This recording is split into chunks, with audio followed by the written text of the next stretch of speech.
dan tamu undangan yang dirahmati Allah Subhanahu wa taala. Pertama-tama marilah kita senantiasa mengucapkan, memuja dan memuji, bersyukur kepada Allah Subhanahu wa taala atas limpahan nikmatnya kepada kita semuanya. Terutama masih diberikannya keimanan dan semangat untuk menuntut ilmu di dalam hati kita.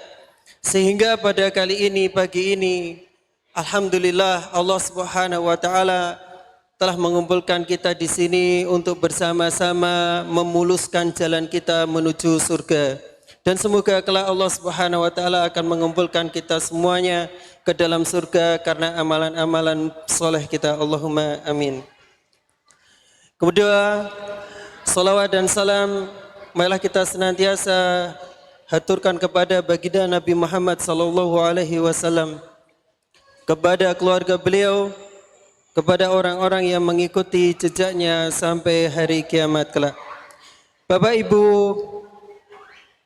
tamu undangan yang dirahmati Allah Subhanahu wa taala, untuk menyingkat waktu, insyaallah kita akan mengadakan kajian pada pagi hari ini nanti sampai jam 11.30. Sebelum acara kajian yang akan disampaikan oleh Kak Yogi Kusprayogi SPSI MPSI, pada sesi yang pertama akan disampaikan oleh Bapak Ketua Yayasan Ibnu Umar Dr. Andes Eko Atmadi SEMM. Untuk menyingkat waktu, kepada beliau Bapak Dr. Andes Eko Atmadi SEMM, waktu dan tempat kami persilahkan.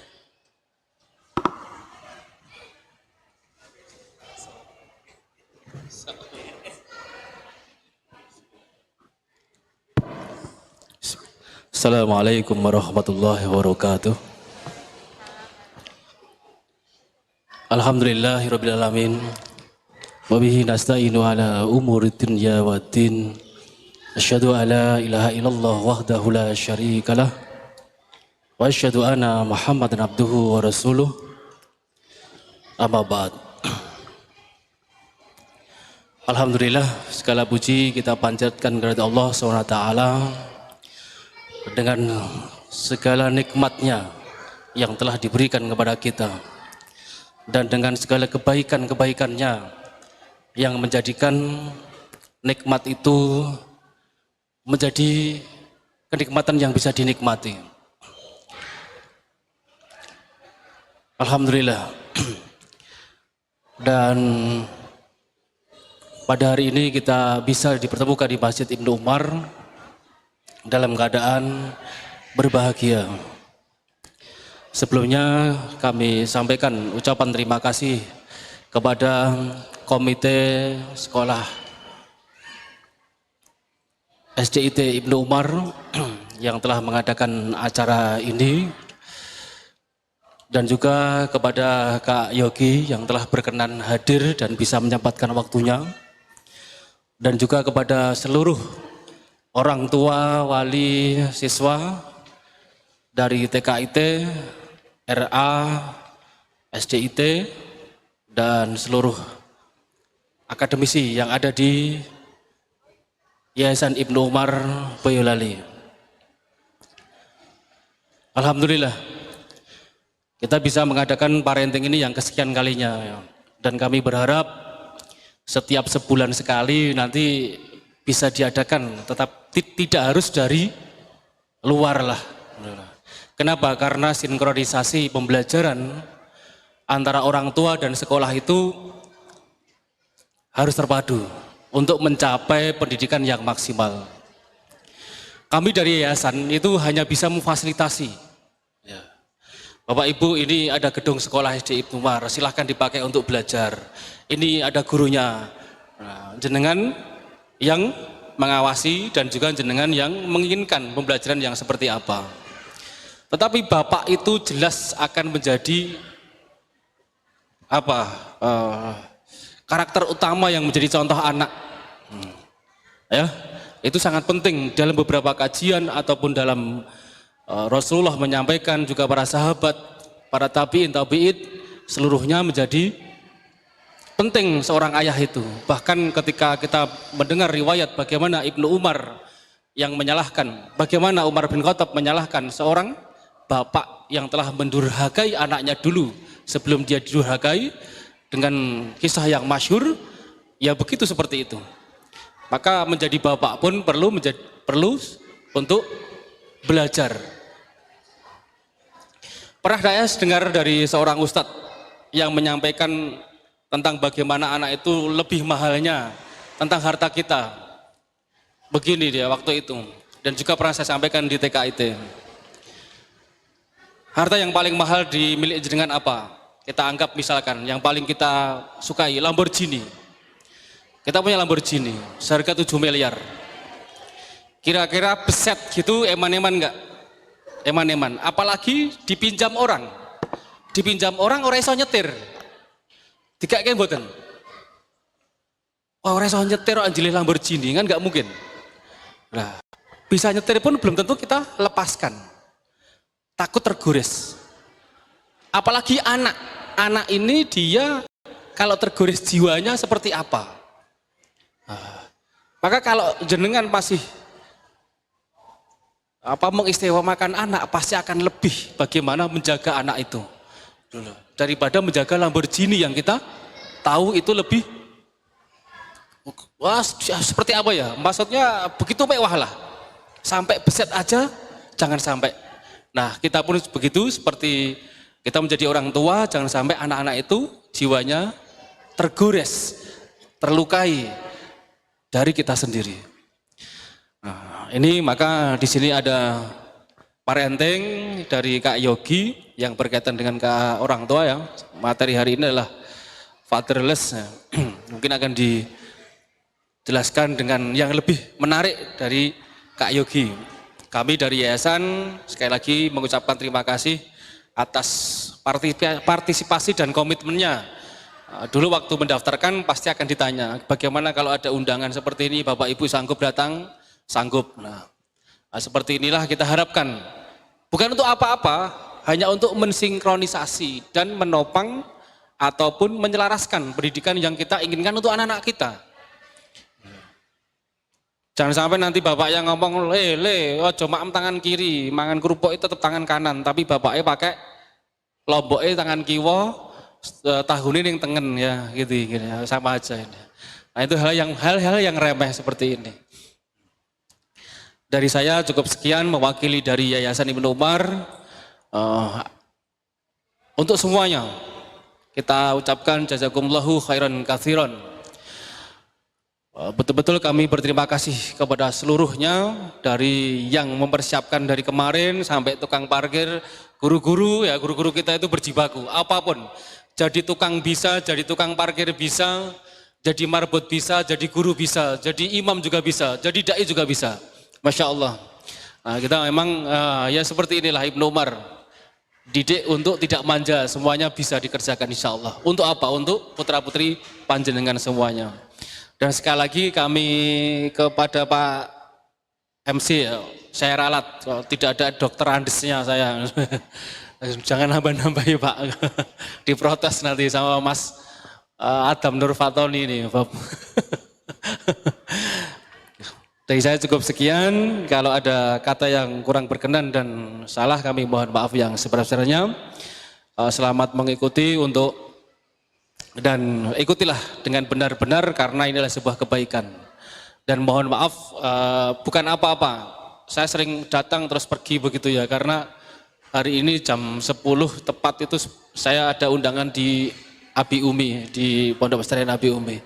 Jadi mohon maaf yang sebesar-besarnya, nanti mungkin saya langsung nyuwun pamit. Assalamualaikum warahmatullahi wabarakatuh.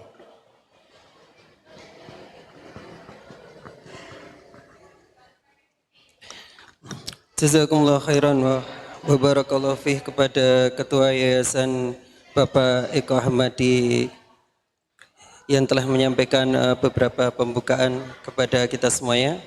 Dan kami harapkan kepada bapak-bapak, mohon untuk bergeser ke sini.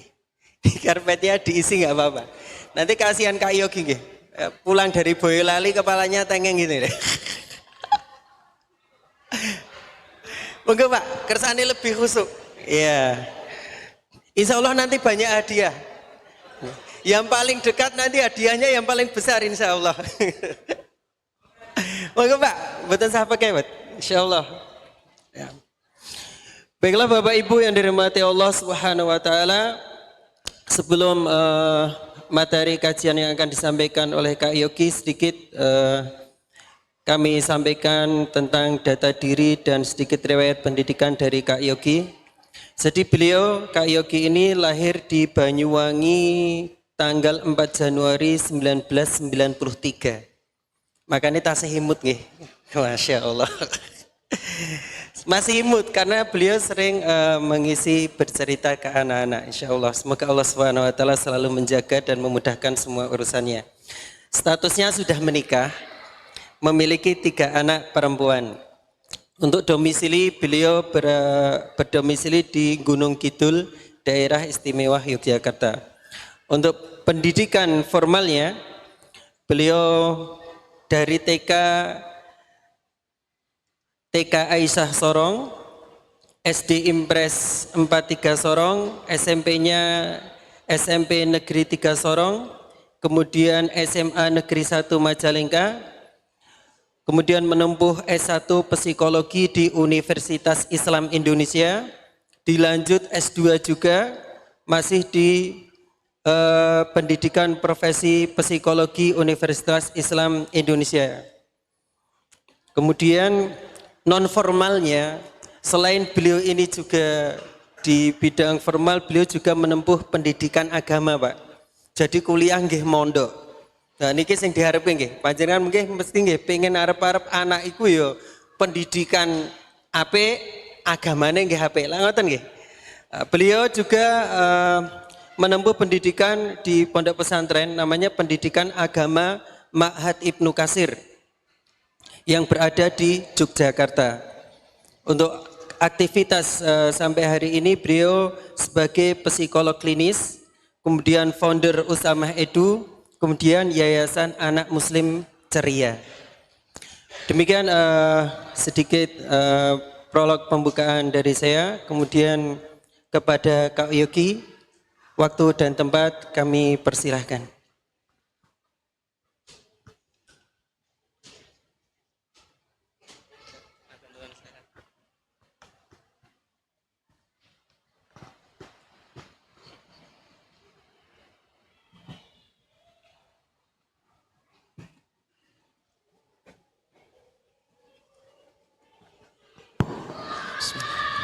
Assalamualaikum warahmatullahi wabarakatuh. Alhamdulillah, assalatu wassalam ala rasulillah, la hawla wa la quwwata illa billah. Ashhadu an la ilaha illallah wahdahu la syarikalah, wa ashhadu anna muhammadan abduhu wa rasuluh. Allahumma salli ala Muhammad wa ala alihi Muhammad amma ba'd. Alhamdulillah, puji dan syukur kita panjatkan kepada Allah Subhanahu wa taala atas semua anugerah nikmat yang telah Allah berikan kepada kita, yang mana dari waktu ke waktu yang kita lalui, kita bergantung pada nikmat yang Allah berikan kepada kita. Sudah seharusnya kita mensyukuri nikmat-nikmat tersebut. Salawat dan salam semoga Allah limpahkan kepada suri tauladan kita Nabi Muhammad sallallahu alaihi wasallam.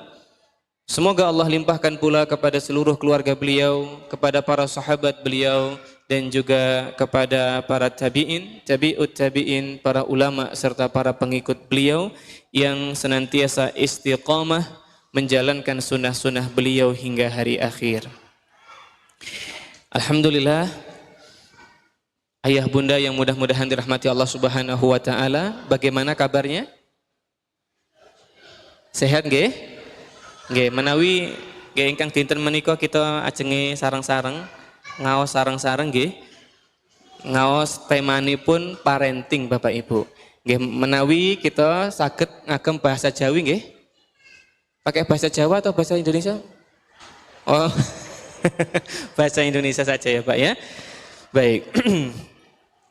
Alhamdulillah, terima kasih kepada para asatidzah, para ustadz dan ustadzah dari sekolah Ibnu Umar yang sudah menyelenggarakan kegiatan belajar bersama di pagi menjelang siang ini. Semoga Allah balas dengan kebaikan yang banyak. Kami juga tidak lupa mengucapkan terima kasih kepada segenap ketua yayasan beserta jajaran yang sudah berkenan untuk juga menyelenggarakan kegiatan di pagi hari ini. Dan spesial terima kasih kepada ayah bunda sekalian yang sudah meluangkan waktunya untuk hadir di sela-sela kesibukannya, di sela-sela waktu berharganya. Karena biasanya di Sabtu Ahad, kalaupun itu libur, kita pengennya istirahat ya Pak ya. Betul Pak? Baik, tapi para ayah, para bunda sudah rela meluangkan waktunya untuk berkumpul dan belajar bersama. Semoga Allah balas dengan kebaikan-kebaikan yang banyak. Barakallahu fikum.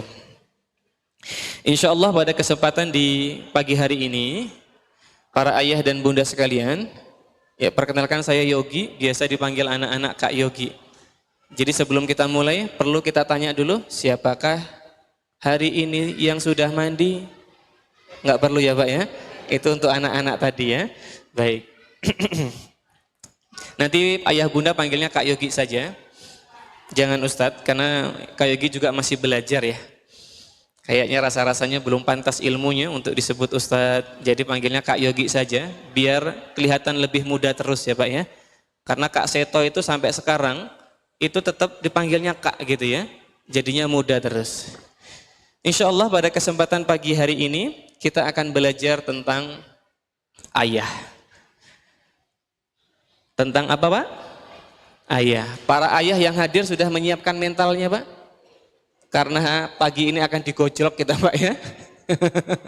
Ya, kita akan membahas banyak hal tentang peran ayah. Ada istilah yang digunakan dalam judul kita yaitu fatherless. Ketiadaan peran ayah. Bukan ayahnya meninggal. Bukan ayahnya bercerai sama ibunya. Tapi fatherless yang dimaksud ini adalah ayahnya ada, di rumah sosoknya ada, tapi perannya yang tidak ada. Itu yang disebut fatherless ini. Mari kita luruskan niat kita untuk sama-sama belajar. Semoga Allah berikan pertolongan dan kemudahan. Allahumma alimna ma yanfa'una wanfa'na bima alamtana wazidna ilma. Baik. Kita langsung, ini bagi-bagi hadiah ini Ustaz. Oh buat para ayah bunda.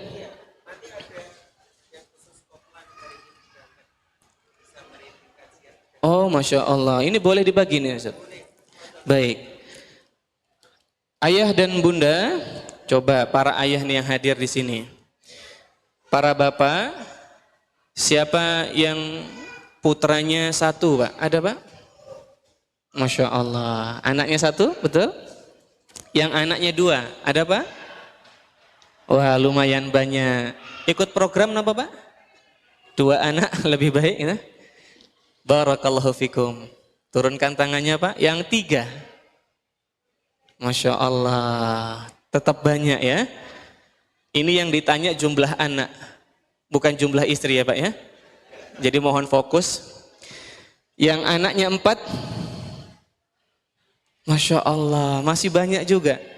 Yang anaknya 5. Ini anak sendiri Pak ya, anak tetangga nggak termasuk. 5 Bapak? Anak angkat, oh iya tetap anaknya Pak ya. Yang anaknya 6. Masya Allah, barakallahu fiik. Yang anaknya 7 ada? Boleh kok, anaknya 7 angkat tangan meskipun dari 2 istri boleh? Ada Pak? 7 paling banyak? Ada yang 10? Yang ikhwan? Bapak-bapak yang hadir ada yang 10? Yang umahat nanti yang ibu-ibu boleh Ustaz. Kalau yang banyak kita kasih hadiah juga. Berarti yang bapak-bapak paling banyak 6 ya? Betul? Kita kasih hadiah Ustadz. Masya Allah. Yang ibu-ibu, yang ummahat mungkin juga sama. Bisa dikasih hadiah yang putranya paling banyak. Karena ternyata mendidik anak itu mudah apa mudah sekali Pak? Kok nggak dijawab ini? Mudah apa mudah sekali Pak? Oh salah pertanyaannya. Mendidik anak itu mudah apa susah? Nah ini baru ada jawabannya ya. Susah katanya ya Pak ya. Susahnya susah aja apa susah banget Pak? Susah banget Pak. Ya subhanallah. Mendidik anak-anak itu memang tidak mudah. Jadi kalau ada yang bilang mendidik anak itu mudah, Masya Allah, mungkin Allah berikan kemudahan yang banyak kepada dirinya. Namun hukum asalnya mendidik anak itu susah. Baik dalam Islam maupun dalam psikologi sama Pak, susah. Dan hanya dengan pertolongan Allah kita bisa mendidik anak-anak. Tanpa pertolongan Allah tidak bisa Pak. Karena Allah Subhanahu wa taala dalam Al-Qur'an surat Thaha ayat 132 yang mungkin Bapak Ibu sudah familiar mendengarnya. Wa'mur ahlaka bis-sholati wastabir 'alaiha. Dan perintahkanlah keluargamu itu untuk mendirikan salat wastabir 'alaiha. Dan bersabarlah dalam mengerjakannya. Para ulama menjelaskan ayat ini Pak, di antara maknanya ini adalah peran orang tua dalam mendidik keluarganya. Wa'mur ahlaka bis-sholati. Diperintahkannya kita untuk mendidik keluarga kita mendirikan salat. Kemudian kita diperintahkan bersabar dalam mengerjakannya. Yang unik dari ayat ini, perintah sabar dalam ayat ini ternyata punya makna yang lebih mendalam. Kata kerja perintah sabar itu biasanya isbir ya Pak ya, sabarlah. Tapi ini unik, jadinya istobir. Menggunakan wazan ifta'ala ini Pak. Yang diantara maknanya sesuatu yang dilakukan dengan penuh kesungguh-sungguhan, penuh perjuangan. Sesuatu yang dilakukan tidak biasanya. Maka keunikan ayat ini menunjukkan bahwa ketika Allah memerintahkan kita mendidik keluarga kita, Allah juga perintahkan kita bersabar dengan penuh perjuangan. Sabar yang tidak biasa, sabar yang perlu diusahakan dengan sungguh-sungguh Pak. Wastabir 'alaiha. Ini sebagai dasar ternyata mendidik anak itu butuh kesabaran yang ekstra luar biasa. Betul Pak? Kalau di rumah yang lebih banyak sabar ayah atau ibu? Oh ayah katanya Bu. Bener nggak Bu? Oh ayah yang banyak sabar. Berarti pertanyaan kedua, kalau di rumah siapa yang paling mudah marah-marah? Ibu, ngaku sendiri Pak ya. Alhamdulillah ya. Tapi Pak, kita akan tanya pertanyaan yang ketiga. Berarti dalam pendidikan anak, itu yang mudah ngomel, mudah marah, mudah stres, itu ayah apa ibu? Ibu. Masya Allah bapak-bapak ini berarti hebat ya. Luar biasa. Tapi dalam penelitian psikologi Pak, wanita itu mudah terguncang emosinya, mudah terkena masalah-masalah stres dan gangguan mental.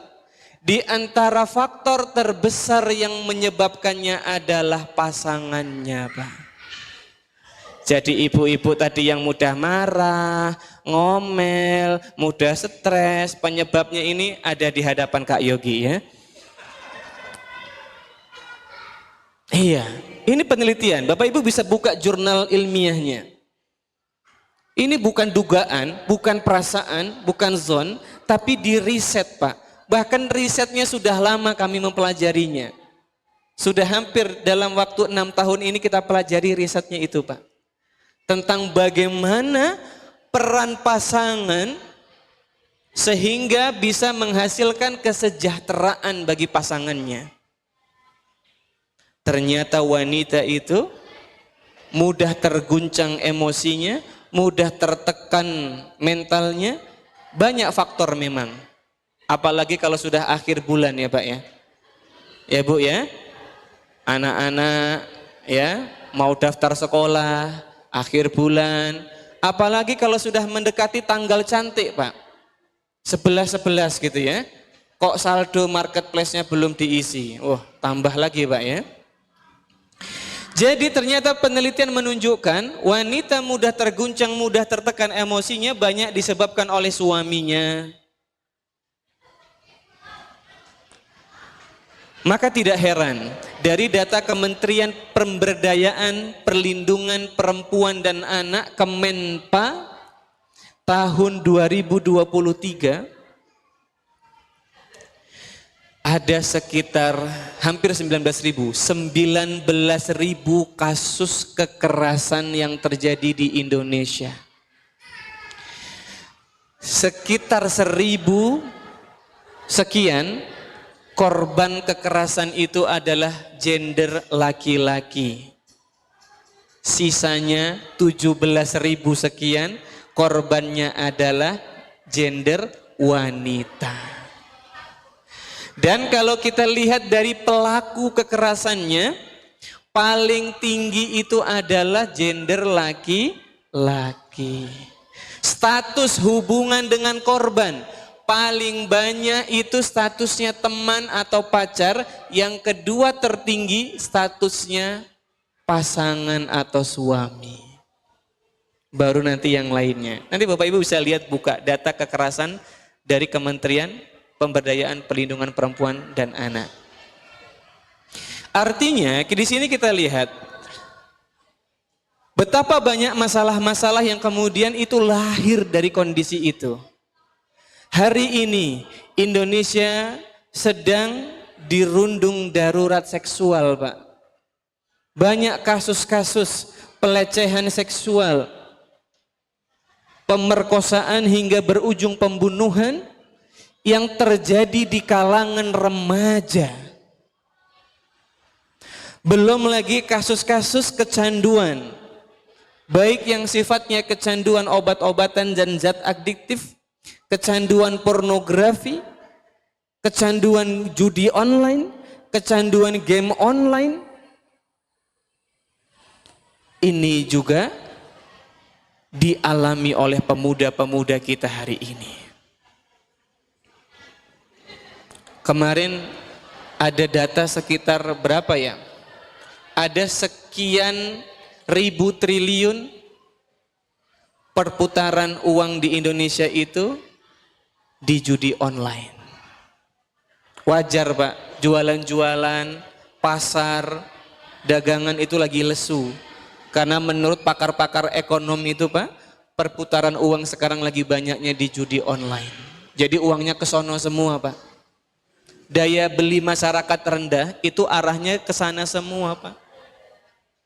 Dan Bapak Ibu harus tahu, judi online itu bukan hanya kalangan menengah ke atas, tapi menengah ke bawah dan yang paling bawah juga main Pak. Pertanyaannya, siapa para pemainnya? Paling banyak apakah gender perempuan apa laki-laki? Laki-laki. Lagi-lagi, laki-laki. Dari mulai kasus kekerasan, penyalahgunaan obat, kasus LGBT, kasus antisosial, pelanggaran norma-norma aturan sosial, sampai kasus bunuh diri Pak, itu semuanya paling tinggi laki-laki Pak. Ini data yang harus kita terima. Data yang nggak bisa kita tolak hari ini, bahwa kita laki-laki hari ini sedang bermasalah. Dan bukan hanya hari ini sebenarnya berita itu disampaikan. dari zaman Nabi Shallallahu Alaihi Wasallam sudah disampaikan. Maka Nabi Muhammad Shallallahu Alaihi Wasallam pernah bersabda, khairukum li ahli wa anna khairukum li ahli. Sebaik-baik kalian adalah orang yang paling baik kepada keluarganya, dan aku adalah orang yang paling baik kepada keluargaku. Sehingga dalam Quran surat An-Nisa, ar-rijalu qawwamuna 'alan nisa. Ini peringatan dari Allah bahwa laki-laki ini pemimpin. Laki-laki ini yang menjadi senter dan pusat. Maka Ibnul Qayyim rahimahullah dalam kitabnya Tuhfatul Maudud fi Ahkamil Maulud, beliau mengatakan, banyak orang tua yang merasa telah mendidik anak-anaknya, telah berkasih sayang pada anak-anaknya, namun sebenarnya mereka telah membinasakan anak-anaknya. Dan jika engkau jumpai kerusakan pada anak-anak, maka engkau akan jumpai kerusakan itu pada figur ayah. Dan terbukti sekarang data-datanya. Kenapa banyak kasus LGBT itu, lesbian, gay, biseksual, transgender, dan queer, paling besar angkanya itu gay, Pak. Yang laki-laki suka sama laki-laki atau homoseksual. Bukan lesbian angkanya yang paling besar, bukan. Bukan biseksual, bukan datanya. Bukan transgender, Pak, tapi gay yang paling besar angkanya. Di antara penyebab kenapa banyak kasus gay daripada kasus-kasus yang lainnya, karena ini bermula dari pendidikan dan pengasuhan. Kalau anak perempuan, dia lahir ke dunia, dia bisa belajar figur yang segender dengan dia, yaitu wanita ibunya, itu sudah fitrah. Ibu itu, sesibuk-sibuknya ibu, masih menyempatkan untuk bersama anak-anak. Sesibuk-sibuknya ibu masih punya waktu untuk mengasuh anak-anaknya. Sehingga anak-anak wanita yang lahir, dia tidak kekurangan yang namanya contoh peran gender. Tidak kehilangan yang namanya kasih sayang cinta dari gendernya. Tapi laki-laki, anak laki-laki yang lahir ke dunia, tidak semuanya beruntung bisa mendapatkan perhatian, bisa mendapatkan bimbingan, bisa mendapatkan cinta, bisa mendapatkan peran yang baik dari ayahnya. Gak semua. Sehingga hausnya kasih sayang dari gender yang sama dengan dia. Model, role model, contoh gendernya dia, ini termasuk pendidikan seksual, Pak. Hadirnya bapak dalam mendidik anak-anak itu pendidikan seksual. Contoh buat mereka. Hilangnya peran-peran ini membuat laki-laki punya banyak celah.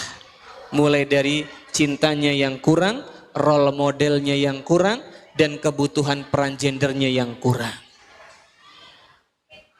Ketika ketika SMP, ketemu nanti laki-laki yang perhatian. Anak kita dibully sama temannya, diejek-ejek. Ada laki-laki yang, nggak boleh ngejek. Kasihan tahu dia. Wah, anak kita akhirnya menaruh perhatian sama pria ini. Rata-rata pasien kami yang gay polanya hampir sama. Adanya sosok laki-laki yang dekat, heroik, perhatian sama dia, apalagi orangnya menarik secara fisik, jatuh cinta dia, Pak. Ini dinamika gay. Maka dampak dari peran pengasuhan ayah itu sangat penting. Dampak kehadiran ayah itu sangat penting, mulai dari kesehatan sang ibu sampai kesehatan mental sang anak. Tentu semua ini dengan izin Allah Subhanahu wa taala. Kata ibu-ibu di belakang, terus Kak Yogi, terus gitu ya. Ajar terus gitu ya, Pak ya. Tapi memang begitu, Pak. Ini jangan kita tersinggung, tapi memang seperti itu. Bukankah kita ini sebagai pemimpin? Dan setiap pemimpin akan dimintai pertanggungjawabannya. Bukankah kita dulu di hadapan para saksi, di hadapan pengulu, atau mungkin orang tua dari pasangan kita, di hadapan Allah kita bersumpah mitsaqan ghalidha, dengan sumpah yang agung, Pak. Bukankah nanti kita akan dimintai pertanggungjawaban di hadapan Allah? Maka para ayah, kelas hari ini membahas tentang fenomena fatherless. Kita membahas tentang fenomena yang terjadi pada anak-anak muda sekarang. Betapa banyak di antara mereka yang kehilangan figur ayahnya sehingga datang pula masalah-masalah. Maka perannya ayah itu penting sekali. Ayah sangat dibutuhkan sekali. Ayah itu idolanya anak-anak. Ayah itu penyemangat bagi pasangannya. Maka bapak-bapak yang duduk di hadapan Kak Yogi hari ini adalah sosok-sosok pahlawan yang dirindukan. Sosok-sosok orang yang sangat dinanti-nantikan kehadirannya. Sosok yang paling dicintai oleh keluarganya. Bapak, ketahuilah Pak, kita laki-laki ini adalah sosok yang paling diidolakan anak-anak kita. Tidaklah anak-anak kita itu mengidolakan orang lain terlebih dahulu, melainkan mereka mengidolakan ayahnya. Itu secara psikologis begitu Pak fitrahnya. Betapa kagumnya mereka dengan ayahnya. Betapa bangganya mereka dengan ayahnya. Dia nggak kenal apa profesi ayahnya, mau profesinya dokter, mau profesinya tentara, mau dia guru, mau dia petani, mau dia pengusaha Pak.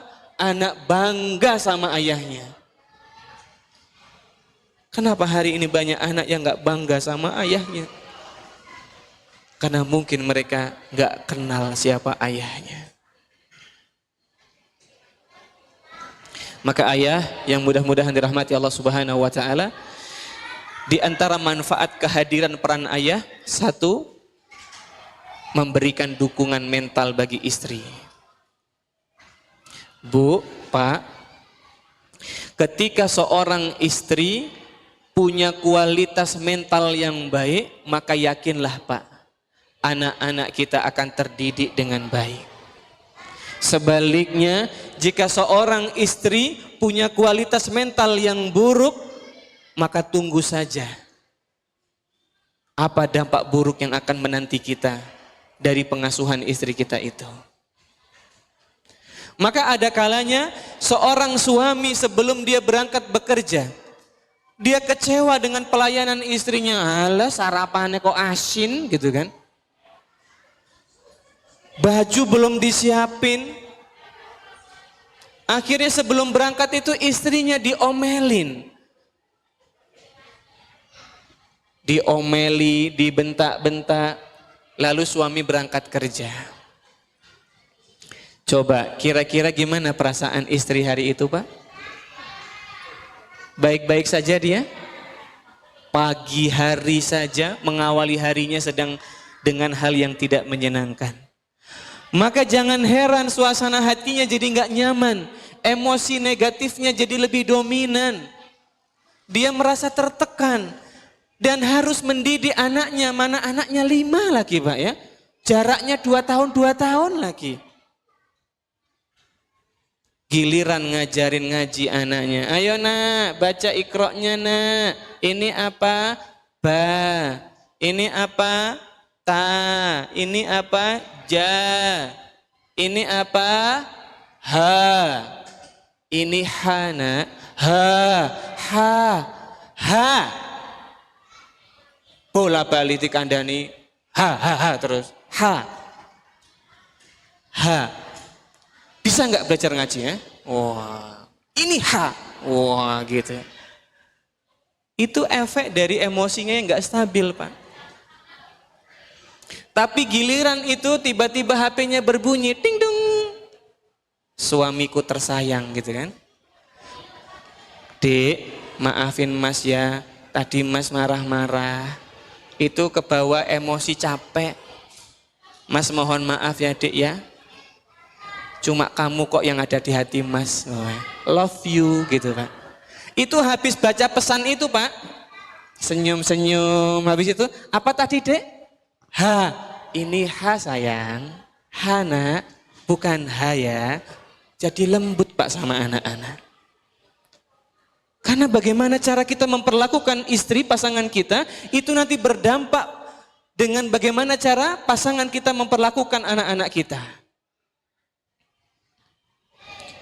Maka betapa pentingnya seorang nahkoda dalam rumah tangga ini mengatur arah kapal itu mau kemana.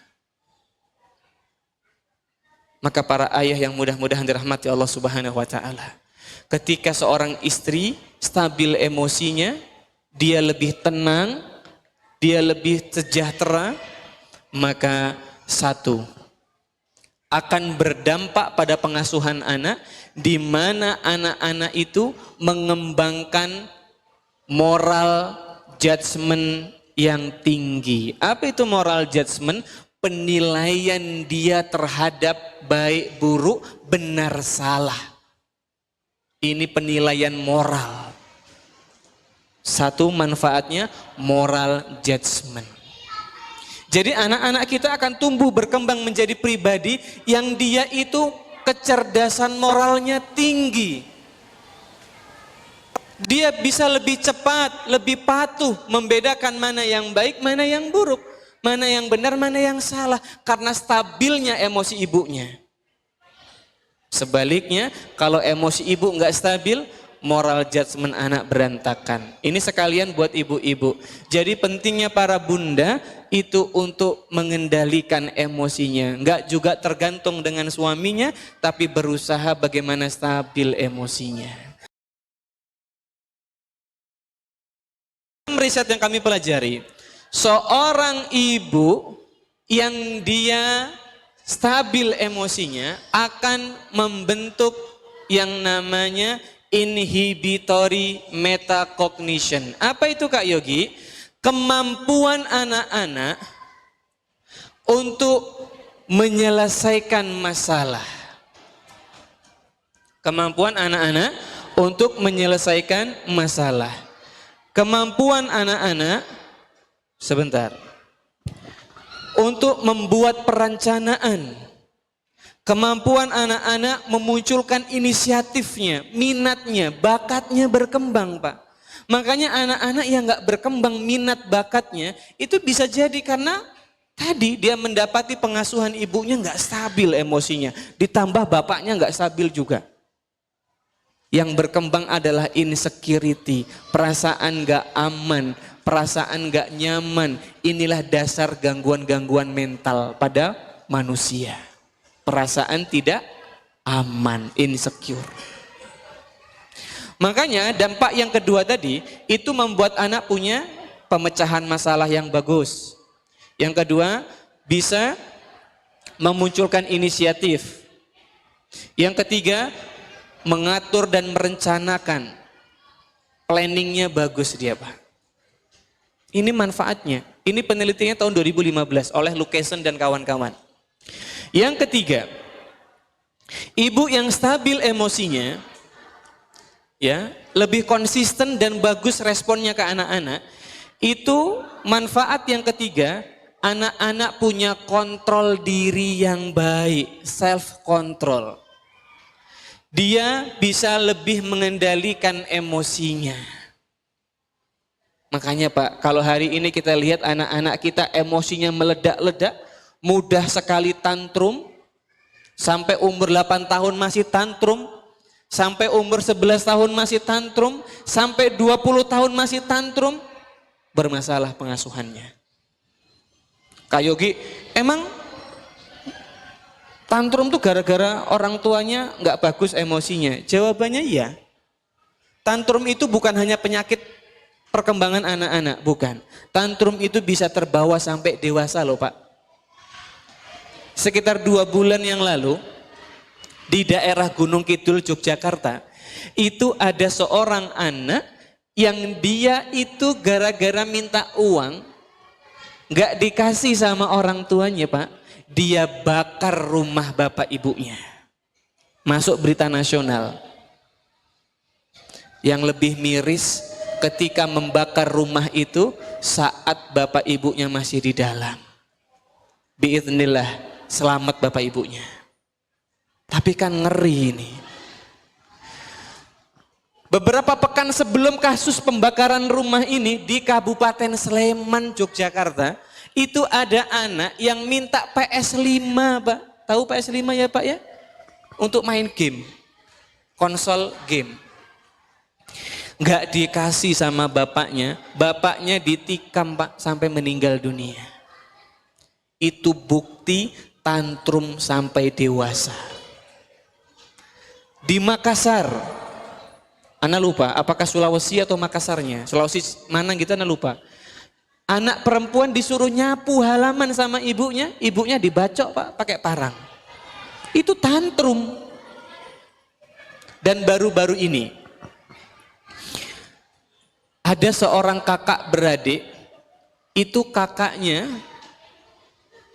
Ana lupa apakah meninggal apa enggak sampean. Intinya dianiaya oleh adiknya. Gara-gara sang adik ini diingatkan kakaknya untuk tidak berlaku dan bersikap buruk sama ibunya. Tantrum itu nyata sampai dewasa. Dan di antara kunci menghadapi tantrum anak, yang paling awal adalah stabilnya kondisi emosi. Kita memang emosi kadang nggak stabil, susah untuk konsisten stabil. Tapi bagaimana menunjukkan respon emosi yang lebih tenang di hadapan anak, itu bisa diupayakan. Maka itu 3 manfaat kalau ibu mendapatkan perhatian, mendapatkan dukungan, mendapatkan perlakuan yang baik dari ayah. Mudah-mudahan istrinya atau ibu itu lebih tenang, lebih stabil, lebih merasa terdukung sehingga dalam pendidikan anak itu baik. Kami mau sampaikan sebuah data yang ini mungkin mudah-mudahan jadi perhatian kita semua. Di Indonesia, kasus ibu yang menganiaya sampai membunuh anak itu tinggi, Pak. Bukan ibunya yang mutlak bermasalah dalam kasus ini. Karena faktanya ibu-ibu yang sampai membunuh anaknya baru-baru itu, ibu itu mengajak anaknya gantung diri. Anaknya 2 masih kecil-kecil perempuan, kalau nggak salah 6 tahun sama 4 tahun.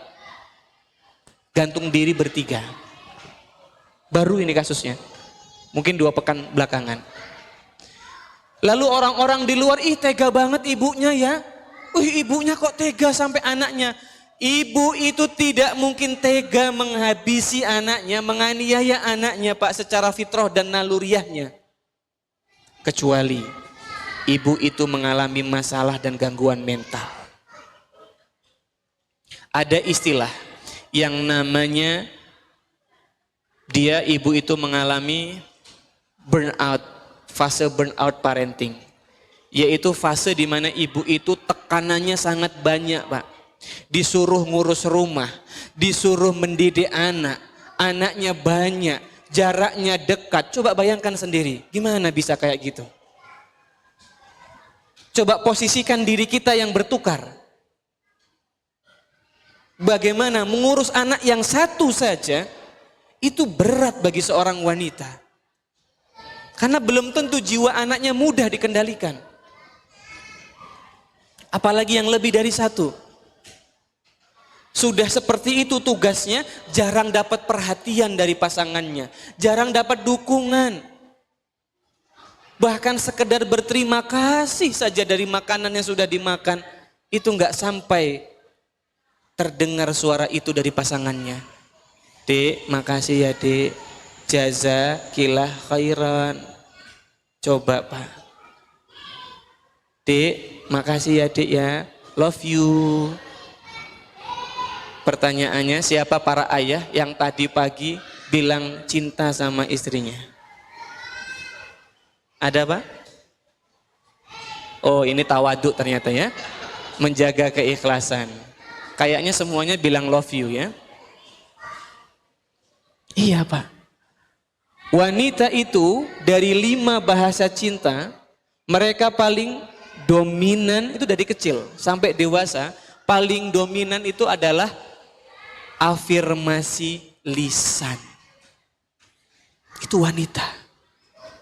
Kalau nggak percaya Pak, nanti kalau punya anak perempuan atau tetangganya atau mungkin saudaranya itu dipuji.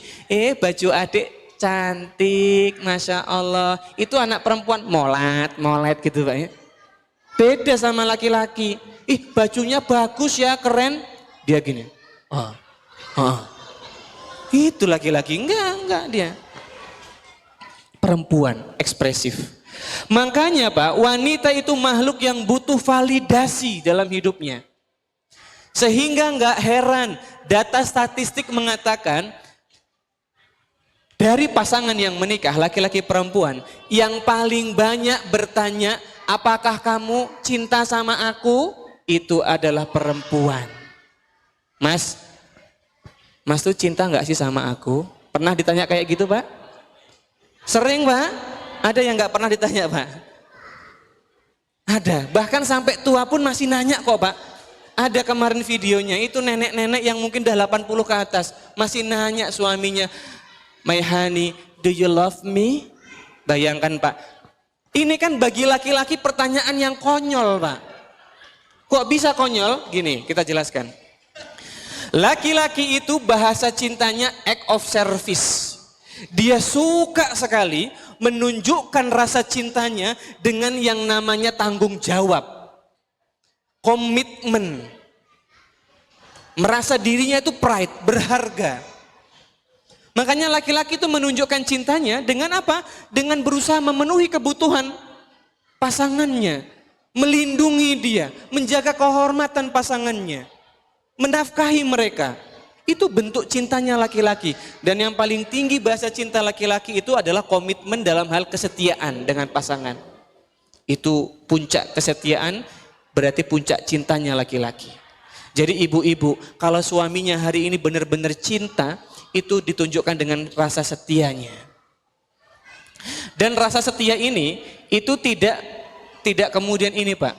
Tidak kemudian, wah kalau poligami berarti enggak setia, enggak. Setia komitmen itu, mau dia poligami atau enggak, itu bisa tetap setia dan komitmen. Intinya dia ingin memberikan kebaikan buat kita. Itu bahasa cintanya laki-laki. Makanya dia rela berangkat pagi, pulang malam. Apalagi kalau bukan cinta. Makanya kalau laki-laki dengar, Mas, kamu tuh sayang enggak sama aku? Lah 30 tahun ini ngopo gitu loh itu jawabannya. Itu pengen gitu sebenarnya Pak. Pengen itu kayak gitu.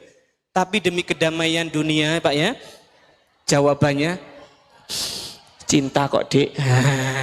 Aman itu Pak wis, dunia tenang saat itu ya, anak-anak sehat. Iya. Maka para ayah, mungkin kita nggak punya banyak waktu bersama istri dan anak-anak kita. Mungkin kita nggak punya cukup banyak kualitas yang kita bisa bangun bersama. Tapi minimal menunjukkan usaha-usaha terbaik kita. Dalam hal mengafirmasi istri kita. Makasih ya Dek. Jazakillah khairan. Atau minimal Pak. Tunjukkan rasa cinta itu dengan hal-hal yang disukai pasangan kita. Perempuan itu Pak, kalau dia terbiasa mendapatkan perlakuan yang baik, mendapatkan kepercayaan dari kita menunjukkan sikap konsisten, maka ketika perempuan percaya sama kita, bahasa cintanya, word affirmation tadi itu pulih lagi. Bahasa cinta dipuji secara lisan itu pulih. Tapi kalau dia sering dikecewakan, sering diabaikan perasaannya, maka perempuan itu tidak lagi bahasa cintanya word affirmation. Ini masalah buat kita. Dia sudah nggak lagi percaya sama kita. Dia sudah banyak kecewanya dan stres. Makanya mereka kalau ditanya, Kak Yogi saya tuh nggak butuh gombal-gombal lagi. Saya butuh aksi nyata. Itu bukti dia nggak percaya sama kita. Maka Pak, kembalikan bahasa cinta mereka. Tunjukkan komitmen kita, perhatian kita. Biar kembali ke afirmasi lisan, itu lebih mudah Pak. Jadi Bapak nggak perlu usaha-usaha yang berat, usaha minimal hasilnya maksimal Pak. Yaitu dengan gombal. Dek, di Indonesia itu pembagian waktunya jadi berapa toh? 3 Mas. Apa itu? WIB, WITA, WIT. Salah Dek. Pembagian waktunya itu ada 4. Apa Mas? WIB, WITA, WIT sama with you. Wah ini kena Pak. Itulah mesem gitu Pak. Iya Pak. Maka menunjukkan romantisme pada pasangan ini adalah apa yang ditunjukkan Nabi kepada keluarganya. Masya Allah. Nabi itu saking pengen nyenengin istrinya Pak, sampai rela ngalah dalam lomba lari Pak. Biar istrinya ceria, istrinya seneng Pak. Jadi ternyata nggak cukup Pak kalau kita hanya bangun pagi sampai malam kerja terus pulang nafkahi mereka, itu nggak cukup. Mereka butuh perhatian. Maka ayo para ayah, kita bangkitkan kembali sunnah-sunnah yang diajarkan oleh Nabi Shallallahu Alaihi Wasallam, yaitu menunjukkan sikap yang baik kepada keluarga kita, terutama kalau saat ini sama istri atau pasangan, romantis kepada mereka. Meskipun gak harus selalu ngasih bunga Pak, yang penting pulang ke rumah itu, Dek sudah makan belum? Itu dia ditanya lebih awal daripada anak-anak, itu lebih menunjukkan perhatian, lebih menunjukkan cinta kepada mereka. Dan penelitian menunjukkan para suami atau laki-laki sebelum berangkat kerja mencium istrinya selama 6 detik, maka harapan hidup laki-laki ini lebih panjang Pak. Berarti yang jarang nyium istrinya, harapan hidupnya lebih pendek. Pilih mana Pak? Ini penelitiannya diteliti oleh Dr. John Gottman. Beliau memang spesialis di bidang ini, di bidang diantaranya bidang neuropsychology dan di bidang neurologi. Dia meneliti sampai di scan Pak, sistem otak kita. Penelitiannya penelitian jangka panjang, longitudinal research. Dapat hasil ini. Itulah kenapa Nabi Shallallahu Alaihi Wasallam mengajarkan kita untuk menunjukkan, untuk ekspresif kasih sayangnya. Nabi itu nggak segan-segan Pak, memeluk, mencium anak-anak. Siapa yang tadi pagi sudah mencium anaknya? Ada? Masya Allah. Siapa ya? Ini pertanyaannya lebih susah. Siapa yang tadi pagi sudah nyium istrinya Pak? Iya, Masya Allah. Jadi ternyata mencium istri kita selama 6 detik itu meningkatkan harapan hidup Pak. Yang jelas, yang penting itu istrinya sendiri. Jangan istrinya tetangga ya Pak ya. Istri sendiri kalau ini ya. Kenapa? Maksud meningkatkan harapan hidup ini bukan menentang takdir Allah, tidak. Tentu kematian ya, itu semua adalah rahasia Allah, itu hal yang gaib. Namun ini seperti layaknya orang yang tidak merokok, harapan hidupnya lebih panjang daripada yang merokok. Karena secara medis diteliti begitu. Perkara nanti umurnya berapa tahun itu urusan Allah, ini ikhtiar. Termasuk tadi, kenapa mencium istri 6 detik itu bisa membuat harapan hidupnya lebih panjang? Karena manusia punya hormon yang namanya hormon kebahagiaan. Di otak kita, di kelenjar pituitari itu Pak, itu ada hormon yang disekresi, banyak.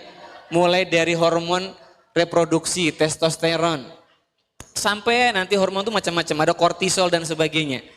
Ada hormon yang namanya hormon endorfin, hormon dopamin, hormon serotonin, hormon oksitosin. Ini 4 hormon bahagia. Masing-masing kadang berbeda cara munculnya. Namun ayah bunda, ada satu hormon yang disebut sebagai hormon cinta, yaitu oksitosin. Dan hormon ini fungsinya untuk menyeimbangkan otak kita dan tubuh kita sehingga secara mental kita lebih tahan dan lebih tangguh. Kalau mentalnya lebih tahan dan lebih tangguh terhadap tekanan, terhadap stres, maka dampak stres ke fisik dan mental itu jauh lebih rendah. Lebih kuat kita. Dan John Gottman meneliti kenapa harus 6 detik, karena mencium 6 detik itu baru bereaksi oksitosinnya dalam waktu 6 detik. Kalau memeluk pasangan atau orang yang kita cintai itu butuh waktu lebih lama, yaitu 20 detik. Maka Pak, sudah belum kita menunjukkan bahasa cinta ini? Selain manfaat buat kita, manfaat buat pasangan, manfaat buat anak-anak. Karena oksitosin mereka juga muncul di peluk ayahnya, dicium ayahnya. Itulah kenapa Nabi SAW mengajarkan, mengekspresikan cinta. Setelah diteliti hari ini, oh ini ibrohnya, ini maknanya. Makanya nggak ada yang sia-sia atau nggak ada yang tidak bermanfaat dari apa yang diajarkan oleh Allah dan Rasulnya. Maka silakan Bapak Ibu, kaidah yang awal ini kita belajar bagaimana seorang ayah atau seorang suami menunjukkan perannya kepada pasangannya. Karena ini yang lebih penting dulu sebelum ke anak-anak. Karena sama pasangan aja bermasalah, sama pasangan gak perhatian, sama pasangan adabnya buruk, akhlaknya buruk, bagaimana dengan anak-anak? Dan berikutnya, sekarang kita bahas bagaimana peran ayah terhadap anak-anak. Maka ayah bunda yang mudah-mudahan dirahmati Allah Subhanahu wa taala. Dalam sebuah penelitian terdapat dialog antara ayah dengan anak yang jumlahnya tidak main-main, jumlahnya banyak. Jumlahnya banyak. Ana lagi cari siapa nama yang meneliti ini. Soalnya ada namanya. Jadi ada dialog antara ayah dengan anak dalam Al-Quran. Itu kurang lebih jumlahnya sekitar 14 dialog bapak dengan anaknya. Coba kita bagi-bagi hadiah. Yang pertama, siapa Pak? Nabi Yusuf dengan Nabi Yakub, Masya Allah. Siapa lagi? Nabi Ismail dengan Nabi Ibrahim, Masya Allah. Kita kasih hadiahnya ya Pak ya. Berikutnya siapa lagi Pak? Siapa? Luqman dan anaknya ya. Para ulama menyebutkan Luqman ini seorang nabi. Allahu a'lam. Ya. Karena jumlah nabi itu banyak sekali, betul Pak? Iya, dan nabi itu kan tugasnya adalah meneruskan risalah. Beda dengan rasul yang membawa risalah yang baru. Kemudian siapa lagi? Nabi Nuh dengan siapa? Kan'an. Masya Allah, laris manis ini Pak ya. Siapa lagi? Masih ada ini? Sudah 2 nggak boleh Pak. Siapa lagi Pak? Hah? Siapa? Lut? Lut sama Ibrahim. Ibrahim sama ayahnya boleh ya. Insya Allah. Mana lagi buat ayah ini? Habis ya? Ini sisanya ibu-ibu ini. Satu lagi Ustaz. Ini ya? Boleh ya ini ya? Boleh. Siapa lagi?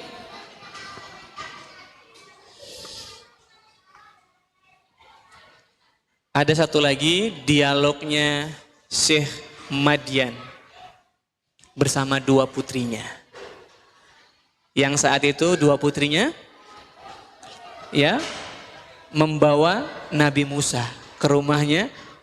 Lalu putrinya itu meminta ayahnya untuk agar Nabi Musa dipekerjakan dengan keluarga mereka.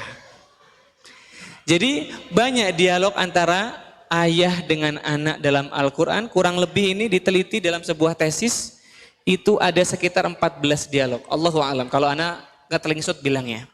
Sementara dialog ibu dengan anak kalau tidak salah hanya ada 2. Lalu satu lagi dialog orang tua secara umum dengan anaknya. Kenapa Al-Quran memberikan tanda banyaknya dialog ayah dengan anak? Ini menunjukkan betapa pentingnya, betapa urgennya, dan betapa ramahnya harusnya ayah dengan anak-anaknya. Itulah mengapa Nabi Yakub dengan anaknya Nabi Yusuf, Nabi Ibrahim dengan putranya Nabi Ismail, ya banyak. Dan Bapak Ibu dari sini juga kita bisa pelajari, ada yang anak itu sekali dibilang dia nurut, patuh sama anaknya, ada yang ngeyel. Tapi bukan berarti seorang ayah menyerah. Lihat Nabi Nuh alaihi salam. Berapa tahun dakwahnya Pak? 900-an tahun ya Pak ya. Dan yang jadi jemaahnya yang ikut berapa orang Pak?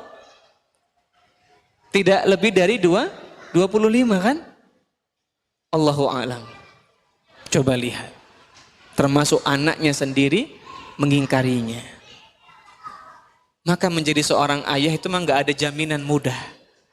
Harus bekerja menafkahi keluarganya, juga harus mempedulikan pendidikan dan pengasuhan untuk istri dan anak-anaknya. Nah maka para ayah yang mudah-mudahan dirahmati Allah Subhanahu wa taala, dalam penelitian psikologi bahwa peran ayah itu memberikan dampak yang signifikan pada apa? Nah ini ada di slide kalau ini ya. Ada di slide kita. 1. Ketidakhadiran ayah menyebabkan emosi anak kita berantakan. Udah jelas ayahnya nggak ada, ke ibu berdampak, ke anak berdampak. Yang kedua, anak-anak tidak punya kepekaan sosial. Jadi kalau bermain bersama teman-temannya, ini anak-anak itu nggak empati, nggak tahu aturan. Sehingga kadang bermasalah ini di sekolah.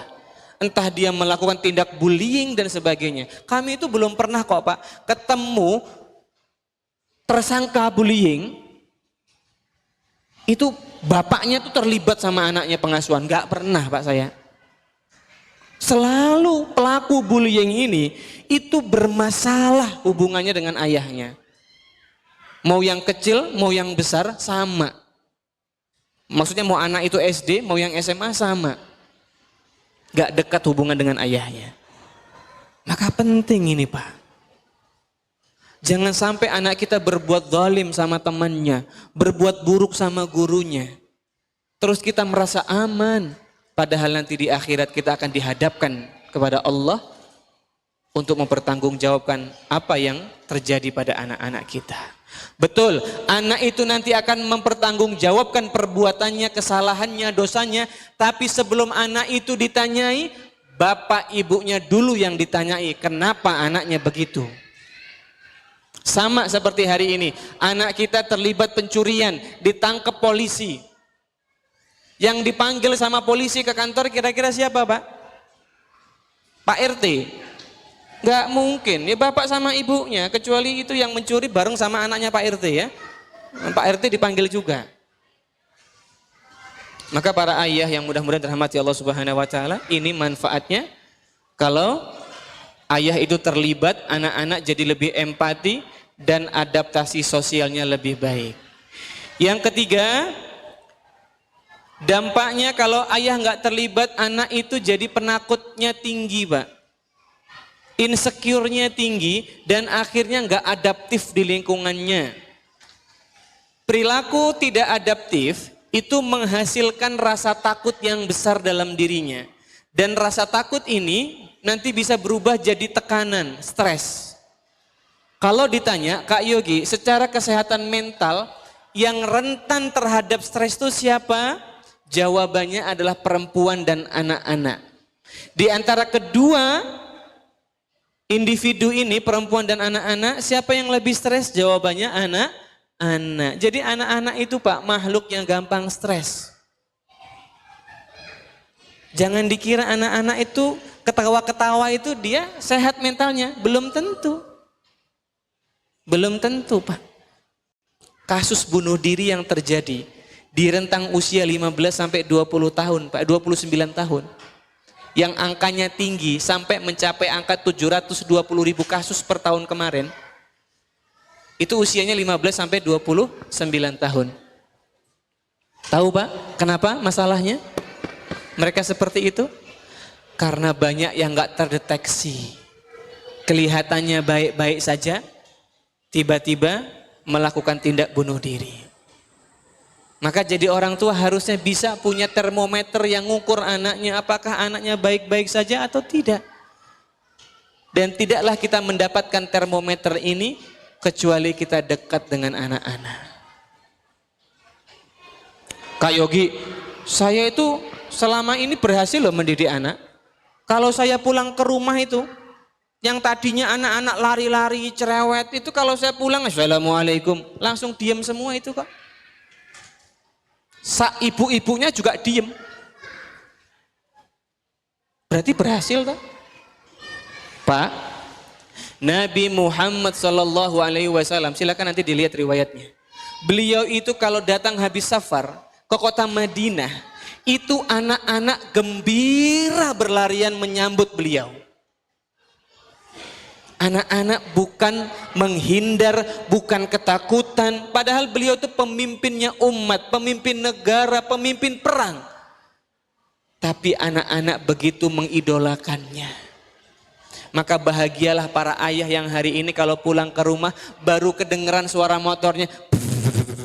Gitu ya. Anak-anak sudah, Abi, Masya Allah, nikmat mana lagi Pak yang kita dustakan. Masa ini enggak lama, sebentar masa ini. Yang mungkin nanti kita akan rindukan suara mereka memanggil nama kita.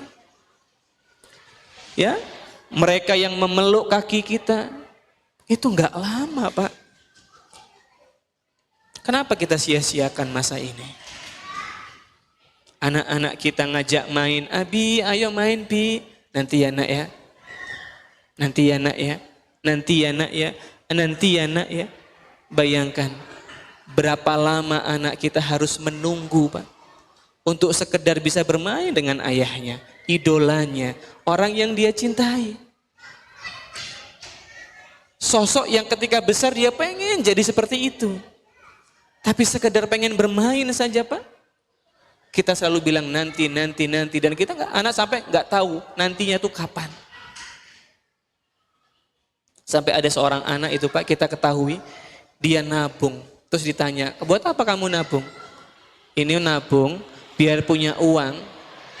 Nanti uang ini biar saya pakai untuk membeli waktu ayah saya. Itu real Pak. Ada yang sampai kayak gitu Pak. Karena anak-anak di bawah usia 12 tahun Pak, kebutuhan mereka itu bukan kemegahan dunia. Meskipun kita hidupnya sederhana Pak, tapi kita luangkan waktu, kita bonceng mereka hari-hari ke sawah. Kita bonceng mereka antar ke sekolah. Kita cium keningnya sebelum melepas mereka belajar dengan gurunya Pak. Mungkin suatu hari nanti ketika mereka dewasa, dia pengen pulang ke Boyolali itu. Pengen dibonceng lagi sama ayahnya. Pengen diajak ngobrol di atas motor sama ayahnya. Pengen dicium keningnya sama ayahnya. Jangan-jangan momen yang sederhana ini Pak, yang justru berkesan bagi anak-anak kita. Jangan-jangan main bersama, main pasir, main tanah, itu yang berkesan sehingga sekarang dia merantau jauh di sana, pikirannya ayahnya. Dan mungkin ketika teman-teman yang ngajak, ayo kita bermaksiat.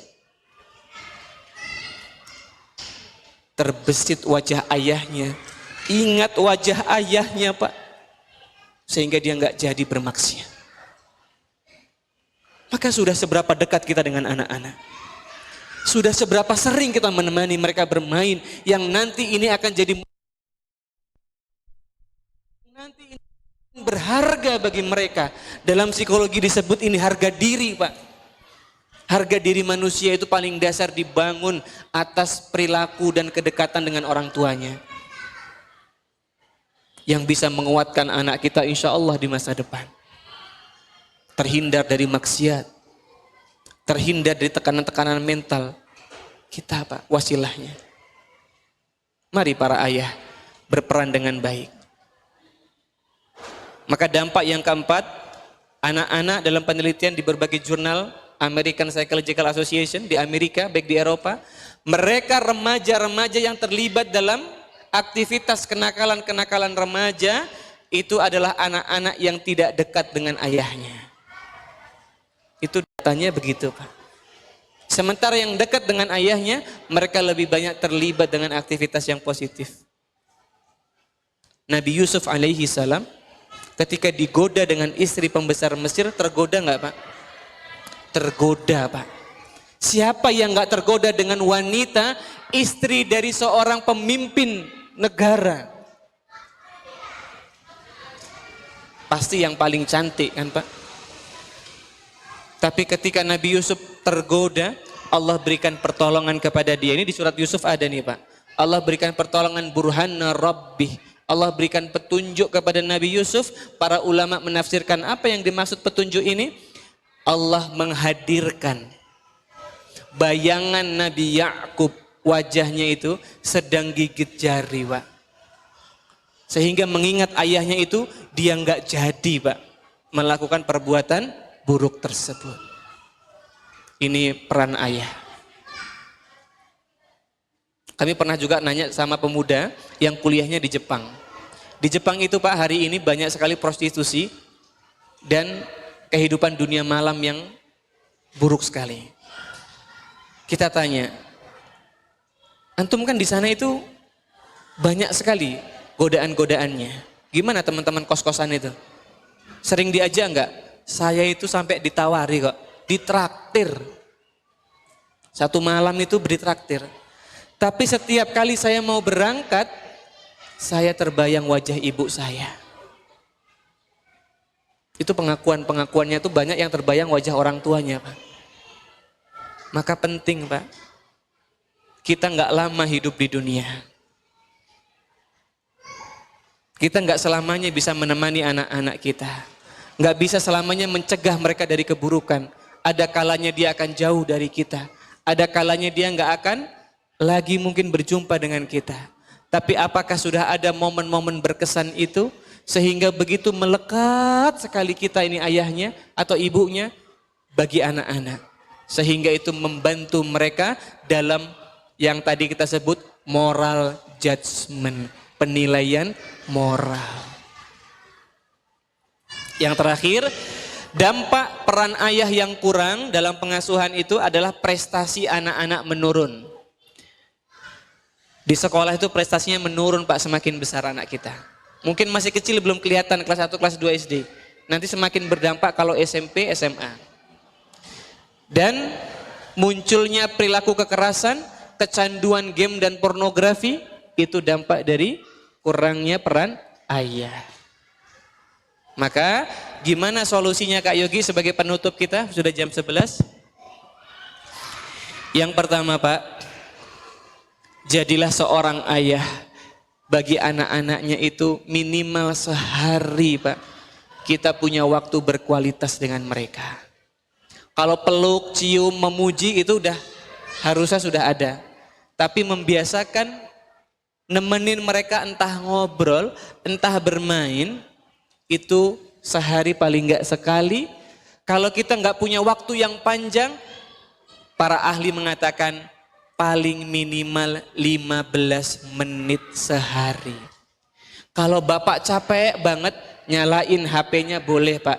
Buka kajian anak, YouFit Kids. Atau mungkin apa yang muslim-muslim. Misalnya Kak Yogi The Explorer, ya boleh Pak, enggak apa-apa. Buka Pak, nonton sama anak kalau capek. Itu apa itu nak? Masya Allah pohonnya warna apa? Gitu doang Pak, udah cukup. Kalau emang lagi capek banget, 15 menit. Butuh anak-anak kita terhadap idolanya. Yang kedua, biasakan Bapak ritual malam. Sebelum tidur, sini nak, peluk dulu yuk. Cium-cium. Sebelum tidur baca doa ya nak ya. Coba gimana doanya? Allahumma inni a'udzubika minal khubuthi. Loh, masuk kamar mandi kali ini Pak ya. Gimana doanya? Bismika Allahumma amutu wa ahya. Baca sama anak-anak. Terus sebelum tidur bilang, ayah sayang sama kakak. Ayah bangga sama kakak. Makasih ya kak ya. Wah Pak, anak-anak mengakhiri harinya dengan bahagia. Kak Yogi, saya itu nggak terbiasa ngomong-ngomong cinta kayak gitu Karena dulu waktu kecil nggak pernah dapat dari orang tua. Ada di sini yang waktu kecil bapaknya apa ibunya pernah bilang, ibu atau bapak cinta sama kamu nak. Ada Pak? Ada? Oh ada satu. Yang lain? Generasi ya. Wajar Pak, simbah-simbah kita terdahulu, orang-orang tua terdahulu yang lahiran di bawah tahun 70-an, itu memang tidak terbiasa dengan mengungkapkan atau ekspresi cinta Pak. Wajar. Kalau ada waktu kita jelaskan kenapa itu. Itu berkaitan dengan kondisi generasi. Jadi bukan berarti mereka nggak cinta memang, cuman mereka nggak ekspresif. Makanya anak-anaknya tuh kurang dapat. Sehingga kalau mau bilang ke pasangan, ke anak itu waku gitu loh. Waku. Habis kelas ini nanti pulang, kata Kak Yogi harus bilang cinta sama anak gitu. Sampai rumah, dek sini dek.